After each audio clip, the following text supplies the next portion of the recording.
Hi, this is Summer with Summer's Tips and Stitches, and in this video, I'm going to talk about how I have gone PomPom crazy.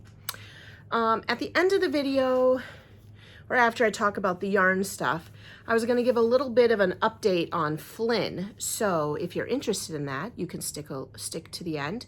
If you're not, you can go ahead and, click off after I'm done talking about the pom-poms.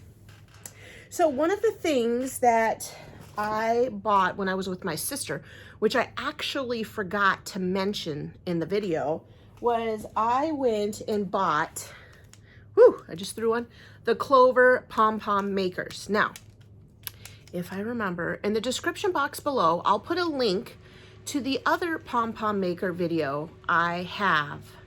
I had bought some Yarnology pom-pom makers, and I made a video. I actually see them in my drawer over here. They're not difficult to use. The directions on the back are not very clear. So it took a while to figure it out, but I will say, like I said, they're not difficult, but they're fiddly. And many of you, after watching that video, had told me, you need to go buy some Clover pom-pom makers, girl. And so I did. And it has started a disaster. Now, my sister also bought one, and then she went back the next day and bought the other sizes. I just bought this one pack. There's 2 of them in there, and I want to say it was somewhere between $8 and $15.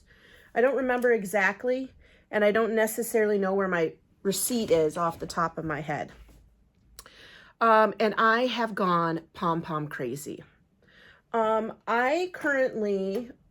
Initially, I was just using whatever yarn I had, which at that point was Big Twist, White Sparkle. I want to say Red Heart Sparkle Red. Then I was using some of these Crayola Lion Brand Reds and some plain white, which I feel like was Hobby Lobby. I love this yarn, not Red Heart. And I made about 45 pom-poms, and I made this Christmas wreath, all red and white. I know that I need to get a bow on it. I have this hanger that I put just some ribbon on there to hang it. And I did go and buy some ribbon to put a nice big bow right here. But I need to find my wire, because obviously I would tie the bow, put the wire around it, and then attach it right here. But I've been so busy making pom-poms that I haven't quite yet made the bow. Now, I did go to Walmart and buy the ribbon somewhere, if you guys could just see the mess of pom-poms I have. So then I went to Walmart. Here, just let me quick buy something, get something here. Because I was having so much fun, I decided I was going to make these for Christmas presents. Now, for this wreath, I actually used a big metal circle that you would use for macrame. I bought them a couple videos ago because I wanted to make that thing. And I crocheted on one of them. But it's just like a regular metal ring. Do you see that? And I actually, as it's settled, I realized I need to make some more pom-poms to fill it in. And I just tied, my strings. And actually, I really like this. I like this method. I probably need to put 5 more pom-poms on there. And this has actually been my favorite. I then, like I said, I went to Walmart because Hobby Lobby was closed. It was Sunday night. And I bought these from Walmart. I'm not loving them. I'm going to use them. They're actually $1 more than those rings. Those rings were very cheap. There was like $1.90 something. The ones at Hobby Lobby in the macrame aisle, they're like this little, and then they get progressively bigger. Those ones I really liked, and I want to say that was like $2 or $3. These ones were like $2.39 or $3.39, and they had this size and the one size bigger. So I then started making another wreath. This one here was going to be more green color. This shows you here that I tie these bits on the back to place them on the rings. And then eventually I'm going to cut them all off, right, as I get them all in there. The thing I don't like about this, it makes it look a little fuller, but I'm not necessarily thrilled with the ones that tie on the side because they kind of stick out. This one is just going to be a mix of red and green.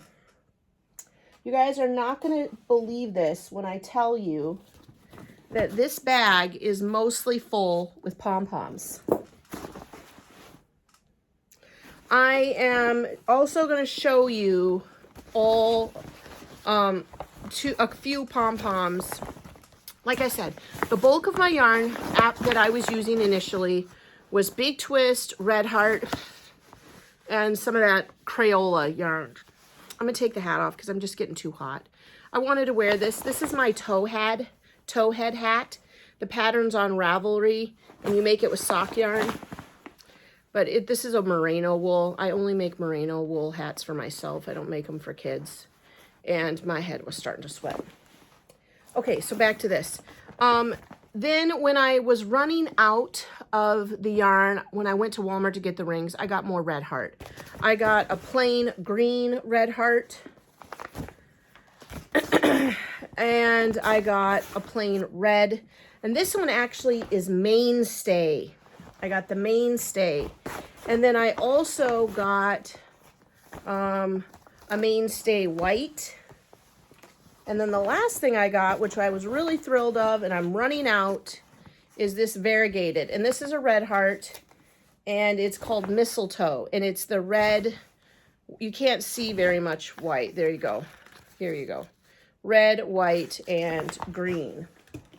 And I have been using that. Oh, the other one that I put in there, sorry, I've got all these strings here. I had this all up in my living room, and I just brought it down here to my craft room. Is the Big Twist Green Sparkle. I have been putting this in the pom-poms as well. Here, I'll show you one. See, and it just gives it a little bit of a sparkle.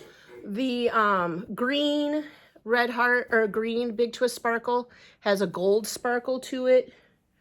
Whereas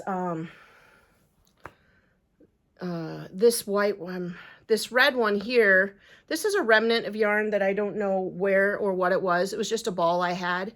It has like a metallic red sparkle in it. The gray has a silver sparkle, and this is Big Twist Gray. And then the white one had a silver one as well. Well, actually, I want to say it was iridescent. Yes, the Big Twist white one has an iridescent, like a whitish, silverish one. You can't really see it very well. It just adds a little bit of sparkle, like a snowball. So this has been my obsession. I'm going to see how many I can make. I have, I thought for a while about doing a red and gray, but then that kind of just looked to me like a dirty snowball. So I kind of stopped those. So I have a few of these, but not very many. I'm not sure what I'm going to do. Like basically people use obviously the pom-poms for hats. And then I started this idea of making a wreath. And then I have a picture that I'm going to insert. How about I do it right now?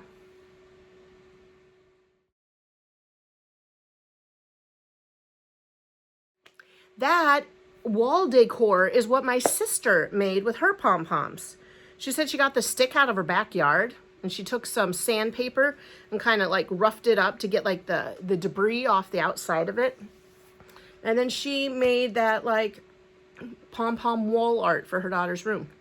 So I think it's kind of fun, the pom-poms.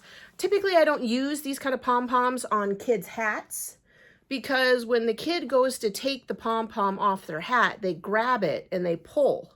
And if you are not tying these with the tightest ability you have, they end up pulling these little yarn pieces out, and then they end up breaking up the pom-pom.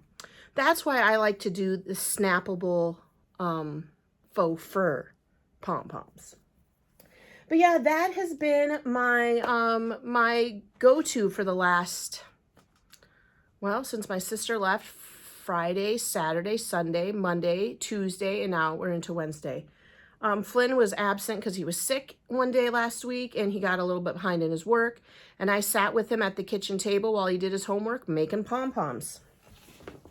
So I'm going to see how many wreaths I can get done. Like I said, I have to add some more to that. As they kind of settle and hang and push into each other, I knew I need to add about 5 more. My hope is to probably get 3 small ones done, 1 big one. And then I was going to give them out as a few gifts to other people. Like I said, I also bought some ribbon, but I don't know where I stashed it. I bought some metallic-y ribbon to tie a bow together. Now, I'm going to give you a little bit of pointers about the pom-pom makers. Now, usually when you use these kind of red heart pom-pom makers, let's take this gold, you flip out the one side and you start wrapping the yarn. Of course, this one's got to have a knot in it. You start wrapping the yarn around these 2 little flippy things, arms. Now, I have been wrapping 75 to 100 times around that. Then I got smart and I said, forget using 1 strand of yarn. That takes forever. And I had been holding 2 strands of yarn together because obviously, I mean, it's the same thing when you cut them. It's fine. You know, it doesn't change the pom-pom or make it fancier, but what it does change is the number of times you have to flail your arm around in the air as you're wrapping it around this little pom-pom maker. So if you're holding 2 strands, instead of wrapping 75 to 100 times, you cut it in half.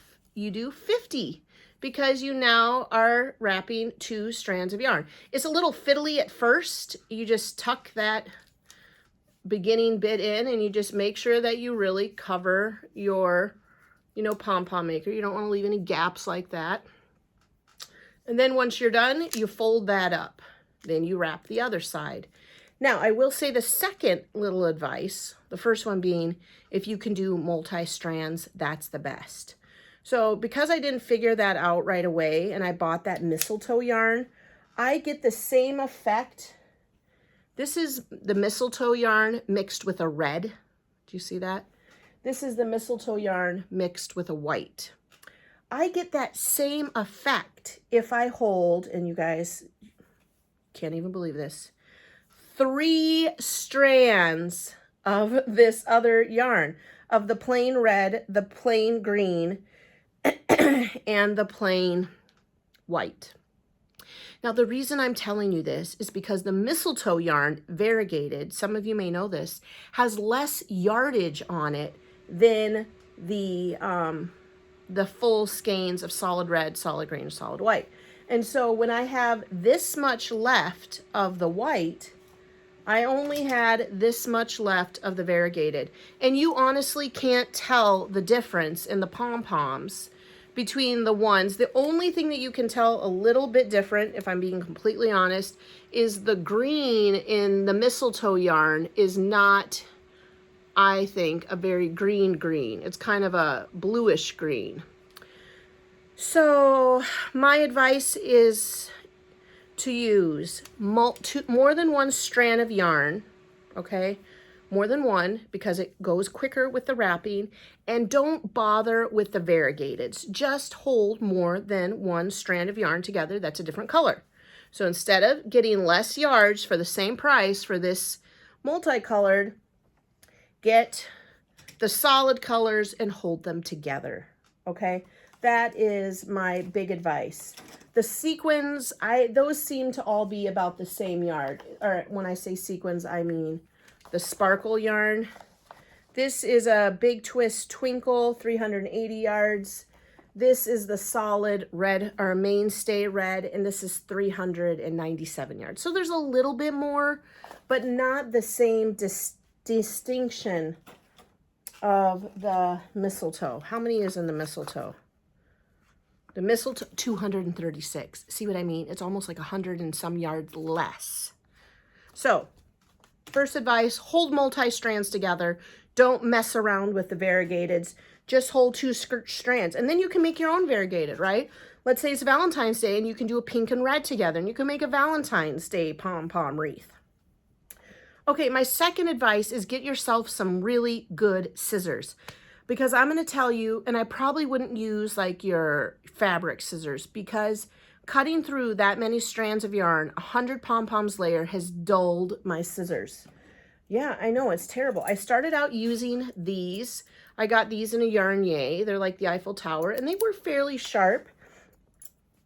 And my first problem with these is when you go to cut your pom-pom free, the longer strand here was, or the longer cutting edge was harder to navigate around cutting it. But I'm going to tell you, it just started to dull the scissors. Then I moved to these pinchy ones that I got in a crochet society. And it just was like, after a while, you're like, it's just so much work. So I finally settled on the best scissors so far that have lasted the longest without seeming to be dull and stayed sharp were the Fiskars Kids Pointy School Supplies Scissors, which I have plenty of, obviously being a teacher, and I get them at the teacher's closet, or kids leave them in my classroom over the year, and you give them back to them the next year and they don't want them, so I just kept them. Fiskars Pointy, not the rounded ends, not the safety scissors. They do have some pointy ones. Those ones seem to have been staying sharp longer. Now, granted, I've only been doing this for 5 days, but I'm telling you, after making like 10, 15 pom-poms with these ones almost are like garbage right now. They barely can cut through. The other thing is when I'm starting to cut, I just do a couple strands at a time. You know, you can't just cut the whole thing. You just got to slowly nibble your way through. So you're really going to want to get yourself some sturdy scissors. Don't use your favorite or your best, because the yarn, that much cutting is going to dull them out. And then by the end of the night, so I was doing these Friday night, Saturday night, Sunday night, Monday night. Whatever shirt I'm wearing is just full of yarn lint. I mean, the little bits are going everywhere. I was wearing a blue sweatshirt, not my school sweatshirt.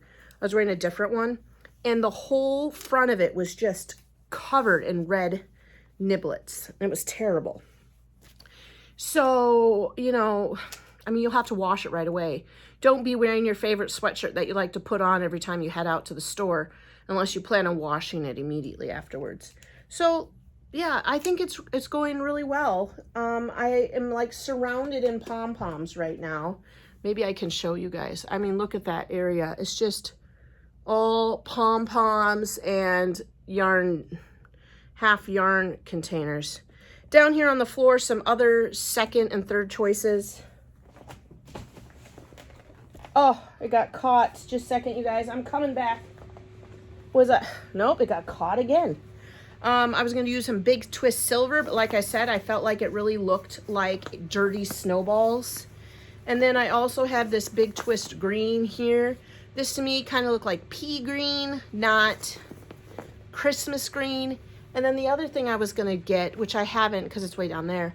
If you're Jewish and you're celebrating Hanukkah, get yourself some blue and white, and you can make a really beautiful blue and white Hanukkah wreath. So I was really excited about that idea. I also like, if you don't, not just because of Hanukkah, y'all, but if you like to decorate a lot with snowmen and snowflakes, because that can carry past Christmas into January, so you can leave your decorations up longer, you can use the blue and white as well. Blue, white, and the blue, white with the iridescent. So that is what I am working on. I wanted to do a Christmas craft. It's been a while since I've actually done a Christmas craft. I have just finished exactly 20 hats for my second graders. So now I have to make like the couple extra so that everyone gets a choice. And usually those extra hats I just put in the extra bin in the hallway for when kids forget their gear. So, I have pretty much my hats done, and I wanted to get into some Christmas decorations. And so I decided, with the help of my sister in purchasing the pom-pom maker, to start making some pom-pom wreaths. Also, I'll put a link. So these are the links in the description I'll have. I'll have a link to my original pom-pom video. I'll have an Amazon link, if I can find one, for these pom-pom makers or any other pom-pom maker. And I think that's all I guess you can find any of this Red Heart yarn, right? Hobby Lobby, Joann's, Michael's, Walmart, if your Walmart has yarn. Walmart's been cutting back on the yarn lately. So that has been my excitement. Now, at the end of this video, I said I was going to talk a little bit about Flynn. So the big holdup was November 30, or was it 16th? We were supposed to have our big appointment with the pediatric plastic surgeon, because plastic surgeons are the ones that work a lot with lymphatic system due to plastic surgeries and all that kind of jazz. And so we were supposed to have that appointment on the 16th, and he was the one that we're really counting on to be able to provide Flynn with some kind of surgery to correct and fix his lymph nodes, because we discovered that it was not a genetic piece, that these are actually damaged lymph nodes. Well, that appointment got canceled. It was terrible because I took the day off of school, I wrote up all my sub-plans, I got Flynn's work ahead of time, and I dropped the big kids off to school, and we came home, and we got a call that morning, like 8:30, that his appointment was canceled. And I was like, shoot. So we stayed home that day because Flynn actually was feeling really sad about that. And I'd already had the sub. It's not like I can boot him out, right? So luckily we were able to get another appointment, and that appointment is actually today, the day that I'm filming this, probably not the day you're seeing that. And that would be November 30th. So I got a sub, made the sub plans, got Flynn's work, got the day off, just dropped the middle schoolers off at school. And we're gonna load up and drive to Children's Hospital and see the pediatric plastic surgeon. And again, our hope and prayer is that he will be able to give him some kind of surgery. Now, I've been doing research on this, just minimal, as much as I can without crying. And there are surgeries that they can do to repair, replace, and bypass damaged lymph nodes. So I feel pretty confident that this doctor should be able to recommend a procedure, a surgery that he can do for Flynn. It's just, will he do it on someone so young? Because sometimes when it came to the MRI that we needed to get done, which we finally got done because of Dr. Means, they were saying that he was too young at Aurora. They were saying, oh, we can't do this, he's too young. I've never done this procedure on someone so young. Which is why they have children's hospitals, right? But of course, unfortunately, that doctor was not as intelligent, I'm guessing, as Dr. Means. Because once we got into Dr. Means, he was able to get him referred into Children's Hospital, and they did the procedure just this past September, just a couple months ago. They did it, and he was in that MRI with the dye going through his system and getting scanned, and he did great. So, haha, Aurora. But that's, I guess, why you have the children's hospitals, right? Those doctors specialize in doing these treatments on children. So that's where we're waiting on right now. We're going to head up to, well, down, actually. It's south of where we are. And so I wanted to make this quick video about pom-poms, give you guys a little bit of an update on Flynn, and then I'm going to go watch a movie with Flynn. I'm going to take a break on the pom-poms today because that's not really in the car for 2 hours kind of a project. I'm sure my husband doesn't want those yarn niblets floating around in his car. I'm just going to knit a hat today. That's what I'm going to do. I'm going to choose some yarn to cast on and knit while I'm watching a movie with Flynn, because remember, my husband works nights, so he's sleeping right now, and he's going to wake up just in time for us to drive down to the appointment. You guys are probably seeing this after the appointment happened, maybe a couple days after. So technically, while you're seeing this, we've had the news. The other very exciting thing that's happening is Vlogmas is starting soon. Yay! So that's where I'll make a video every single day for the month of December. Usually, though, to be completely fair, I start tapering off around the 22nd. 23rd, because then I'm up in Door County. The internet doesn't work very well at the resort we stay at. And then I'm celebrating Christmas with my family, but I will pick up after Christmas on the 26th. I like to take a little bit of a break those Christmas days. So that will start up. Usually on those vlog days, I'm just chatting about my daily life, whatever kind of Christmas decorations I'm doing or making, or show you my tree. I open my advent calendar from Bella Coco Crochet Society. So every day I open a drawer and show you guys what we got in there. And then some of these are vlogs are made in the car, some of them are in the house, and some of them are at school. Because some days of the week I'm at school till 5 or 5:30 because my children have theater or basketball practice after school. So it is a very exciting month. I'm very thrilled. Keep Flynn in your prayers. Hope you all are having a beautiful start to your holiday season. And all of you Christmas crafters and Hanukkah crafters and holiday crafters are having fun making gifts and making decorations for the holiday season. All right, that's the end of this video. Thanks for watching and subscribing. Thanks for liking and sharing my videos. And until the next video, happy crafting. Bye.